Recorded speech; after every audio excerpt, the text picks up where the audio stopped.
اسلام سب کے لیے ہے اور یہ اسلام ایک فطری مذہب ہے۔ اسلام امن چاہتا ہے۔ اسلام نے ہمیشہ ہر زمانے میں، ہر وقت میں اور ہر دور کے اندر انسانوں کی ان کے بھلائی کا راستہ انہیں بتایا۔ اور پھر اللہ رب العزت نے ایمان والوں کے اوپر اور خصوصاً مسلمانوں کے اوپر اتنی بڑی دعوت کی ذمہ داری دی ہے کہ اللہ تعالیٰ کہتے ہیں کہ اگر تم نے دعوت کے کام کو صحیح طور پر انجام نہیں دیا تو یاد رکھنا اس روئے زمین کے اوپر بہت بڑا فساد برپا ہوگا کہ تم نے اسلام کے پیغام کو، اس کے امن کو تم نے چھپا کر رکھا۔ اور پھر اس کے بعد اللہ رب العزت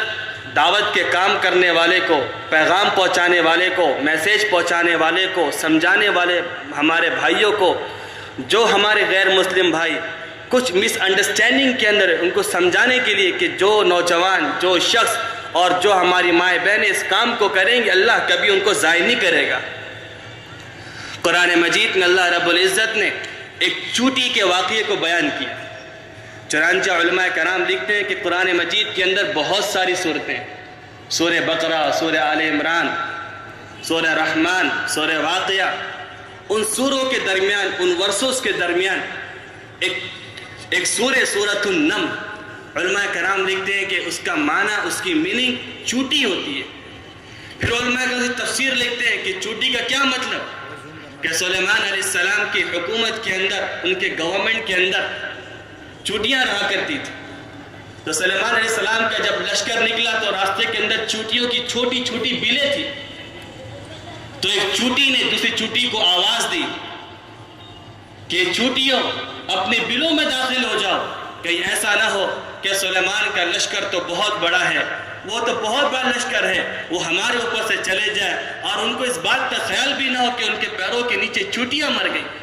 چنانچہ اللہ تعالیٰ خود ارشاد فرماتا ہے کہ چوٹی نے آواز دی، یا ایتھا النمل ادخلوا مساکنکم لا یحطمنکم سلیمان وجنودہ وهم لا یشعرون،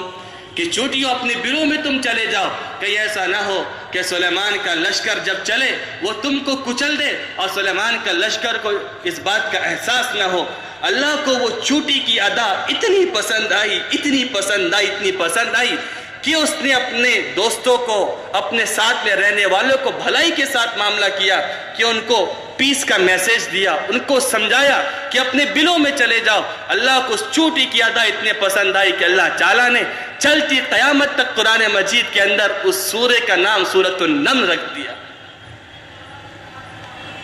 اب اندازہ لگاؤ کہ جب ہم دعوت کا کام کریں گے، جب ہم اپنے بھائیوں کو، ہمارے غیر مسلم بھائیوں کو، ہمارے بھائیوں کو جب ہم میسیج دیں گے کہ اللہ ہم کو ضائع کر دے گا؟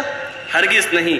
اسی لیے میرے نوجوانوں، میرے ماں بہنوں، ہم پر دعوت کا کام فرض ہے، ہم پر یہ پیغام پہنچانا فرض ہے۔ اللہ کے نبی نے ایک مرتبہ اپنی چہیتی بیٹی فاطمہ سے کہا،